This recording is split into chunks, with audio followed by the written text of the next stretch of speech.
Uh, Good evening, everybody. We have with us, as you well know, Ambassador Geraldo Munoz of Chile, who was the chairman of the Commission. I don't think I need to say more about the Commission.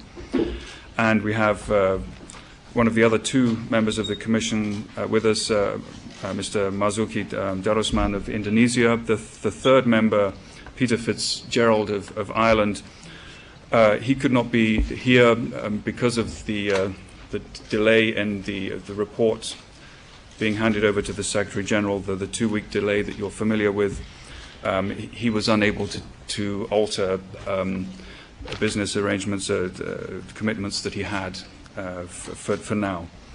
And just before I hand over the floor to Ambassador Munoz, just to say again, I fully appreciate, we all appreciate that this was a real scramble to provide you with the reports on time in advance. As you will have seen and as you know, the Secretary General received this at 4:30, the Pakistani permanent representative at 5 o'clock. This was an extremely short time lag for this press conference at 5:30. I hope that you've had a little bit of time in the 15 minutes to at least take a look at the executive summary. I know that Ambassador Munoz is going to walk you through the findings in some detail, and with that I'll pass the floor to you. Sir. Thank you very much.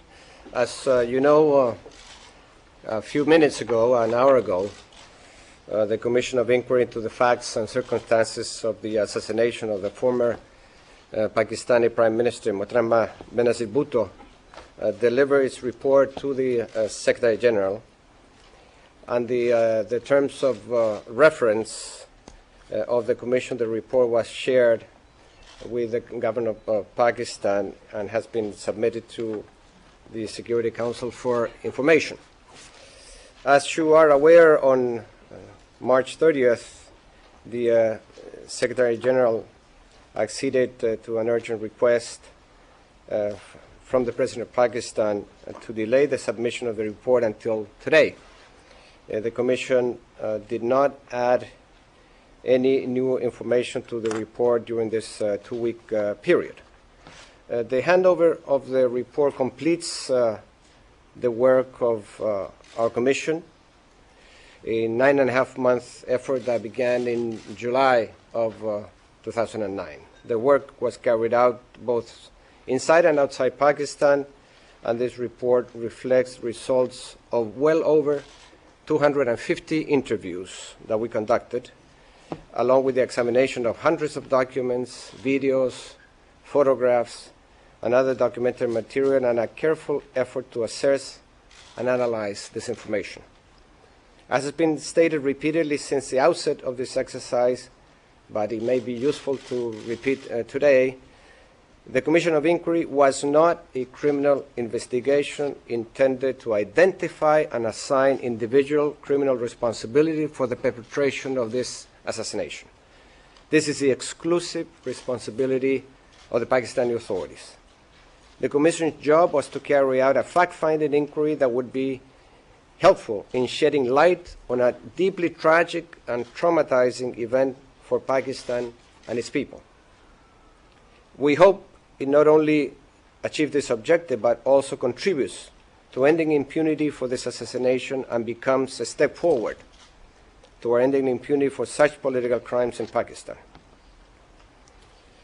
As you have only received a few minutes ago the report, allow me to walk you through it briefly.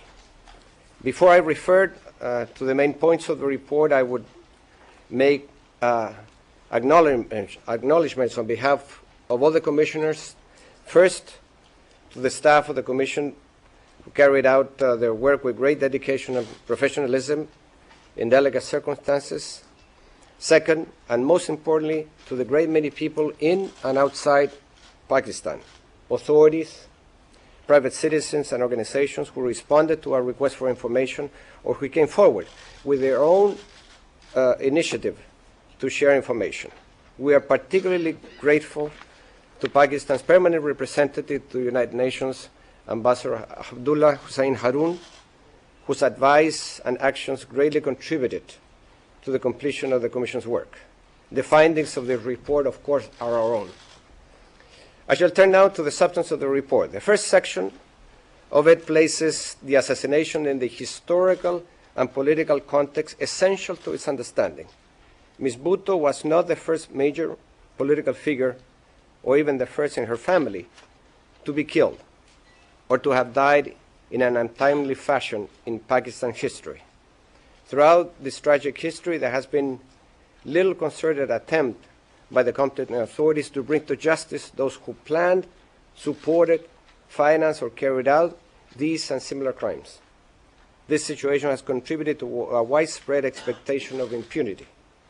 The report also traces in detail the more immediate political and security backdrop against which the assassination took place. The two key aspects were the political power struggle over the continuation of military rule under President General Pervez Musharraf, or the restoration of democratically elected civilian government, and a sharp increase in violence throughout 2007, both by Islamist extremists and by the state.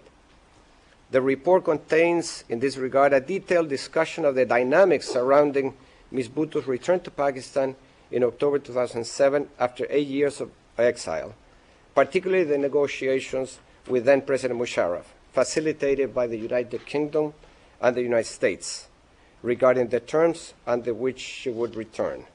Ultimately, there was no agreement between Ms. Bhutto and General Musharraf regarding power sharing or otherwise working together. According to diverse sources, she had a clear understanding of the serious risks she faced. However, Ms. Bhutto believed that General Musharraf was using the security issue as a ploy to intimidate her, to keep her out of Pakistan, and to prevent her from campaigning. You will recall that a first attempt on Ms. Bhutto occurred on 18th October 2007. The very day Ms. Bhutto returned to Pakistan after 8 years of exile. Ms. Bhutto was not hurt, but many others were, with the official toll put at 149 deaths and 402 injured. The report examines in detail the security offered and provided to Ms. Bhutto in preparation for and following her return to Pakistan through to the day of her assassination on 27 December 2007 at the federal, state, and local levels, as well as by Ms. Bhutto's own party. The Commission found that the government regularly communicated intelligence warning of threats against Ms. Bhutto. This included a high-level communication on the day of the assassination by military's Inter-Services Intelligence Agency, the ISI. But it was not enough for the government to inform her of the dangers. Commensurate actions were not taken to protect Ms. Bhutto from these clear and present threats. There are many aspects to the inadequate security response detailed in this report. The third section of the report provides a detailed assassination timeline. This timeline gives the sequence of events that began at 2 p.m. on the afternoon of 27 December, when Ms. Bhutto departed from Islamabad for the campaign event in a public park in neighboring Rawalpindi, known as Liaquat Bagh, through to the assassination approximately 3 hours later, as her convoy attempted to depart that event. The timeline continues to the actions taken and not taken at the hospital to which Ms. Bhutto was moved and pronounced dead, and culminating in the transfer of her remains to an air base where she was received very late that night by her husband, Mr. Asif Ali Sardari, before being laid to rest the following day.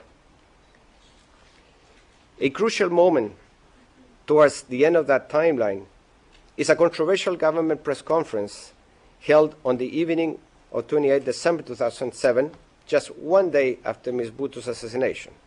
At that televised press conference, held by the Interior Ministry, the government announced it had identified both the culprits and the cause of death. It declared that Ms. Bhutto died from a head injury sustained when, from the force of the blast, she hit her head on the handle of the escape hatch of the car. It also declared that Ms. Baitullah Maqsood, a Pakistani